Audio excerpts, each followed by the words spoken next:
সালাম আলাইকুম। আমি নিজে অনেকটা অসুস্থ, তারপরেও এই খবরটা আসলে না করে পারলাম না। রাজনীতির নোংরা খেলায় ঝরে গেছে বাংলাদেশের আরো একটি উজ্জ্বল নক্ষত্র উসমান হাদি। দেখেন, হাদিকে অনেকেই অপছন্দ করেন, কিন্তু হাদির মতন ব্যক্তিত্ব আপনি যদি দেখেন, মানে কোনো দলকে স্পেশালি রিকগনাইজ করা অথবা কোনো দলের পক্ষ হয়ে দাবেদারি করা, এটা তার রক্তের মধ্যে ছিল না। হাদিকে যারা গুলি করেছেন, যারা তাকে হত্যার পরিকল্পনা করেছেন, তারা আসলে কে, কোন দলের, কোথায় থেকে এই মাস্টার প্ল্যান করা হলো, সেটা কিন্তু এখনো প্রশ্ন। এটার জট কিন্তু এখনো খোলেনি। তো আপনারা সকলে জানেন যে হাদির উন্নত চিকিৎসার জন্য তাকে সিঙ্গাপুরের একটা নামি দামি হাসপাতালে পাঠানো হয়েছিল, আর সেখান থেকে পরবর্তী সময়ে তার অবস্থা যখন খারাপ হয়, আমরা শুনেছিলাম যে যুক্তরাজ্যে তাকে চিকিৎসার জন্য পাঠানো হবে, কিন্তু তার শারীরিক অবস্থা এতটাই খারাপ ছিল যে তাকে যে এয়ার অ্যাম্বুলেন্সে করে যুক্তরাজ্যে নেওয়া যাবে, আসলে ওই পরিস্থিতি ছিল না। তো অ্যাজ এ রেজাল্ট সিঙ্গাপুরের এই হাসপাতালেই হাদি আজকে শাহাদাত বরণ করেছেন বলে আমরা মনে করি। মারা যাননি, তার শহীদী মৃত্যু হয়েছে। আপনার জেনারেল হাসপাতালে চিকিৎসাধীন অবস্থায় হাদির মৃত্যু হয়েছে। আর বিষয়টি ইতিমধ্যে সোশ্যাল মিডিয়াতে জানছেন যে নিউরো সার্জিক্যাল টিম যারা তার চিকিৎসা করছিল, তারা তার মৃত্যুর বিষয়টি জানিয়েছে। এখন এই খবরে অনেকেই হয়তো খুশি, আবার অনেকেই দুঃখ ভারাক্রান্ত। দেখেন, কারা খুশি আসলে? এখন অনেকে আছেন যারা রাজনীতিতে আওয়ামী লীগের রাজনীতি করেন, তাদের অনেকে আজকে খুশি প্রকাশ করছেন, কিন্তু হাদি কিন্তু শুধুমাত্র আওয়ামী লীগের বিপরীতে কথা বলে নাই।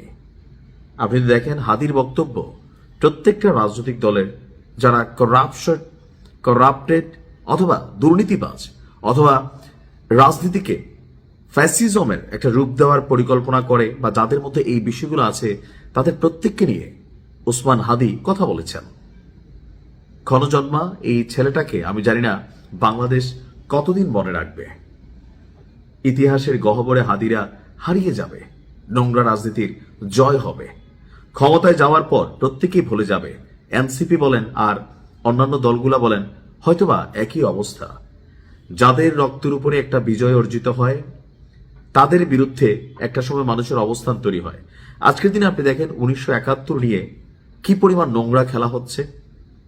71 নিয়ে হচ্ছে না, তো 24কে যারা দ্বিতীয় মুক্তিযুদ্ধ মনে করেন, 24কে যারা জুলাই বিপ্লব মনে করেন, এই 24ও একসময় দেখবেন এদেশের নোংরা রাজনীতিতে আবার একসময় এটাও নেগেটিভ একটা অধ্যায় তৈরি হবে। আজকে হাদি আজকের দিনে বীর।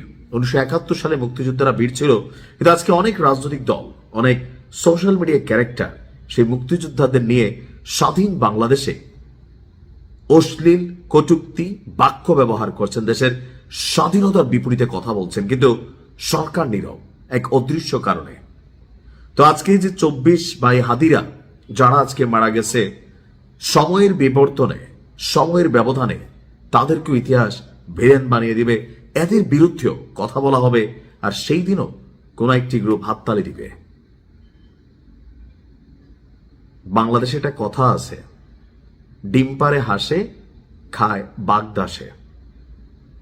এই জুলাই অভ্যুত্থানের ফায়দা কতজন নেতা পেয়েছেন, জাতি কি পেয়েছে?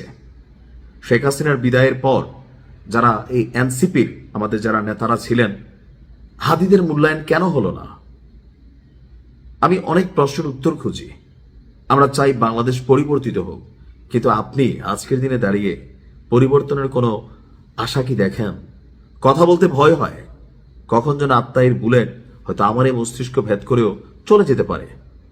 কখন যেন প্রশাসনের খড়গ আমাদের এই জবানকে বন্ধ করার জন্য চেষ্টা করতে পারে। বাংলাদেশ ভালো থাকুক, ওপারে ভালো থাকুক হাদিরা, আর এই জাতির জন্য দোয়া, আল্লাহ জাতিকে হেদায়েত দান করুক। রাজনীতির এই নোংরা খেলায় আর যেন কোনো হাদির জীবন না যায়, এটা যদি মেকশিওর করতে না পারে এই বাংলাদেশ, তাহলে কিসের নতুন বাংলাদেশ? হাদির জন্য অন্তর থেকে দোয়া, আল্লাহ তার সারা জীবনের যত জ্ঞাত অজ্ঞাত গুনাহ আছে ক্ষমা করে তাকে জান্নাতুল ফেরদাউসের সর্বোচ্চ মোকাম দান করুক। আসসালামু আলাইকুম।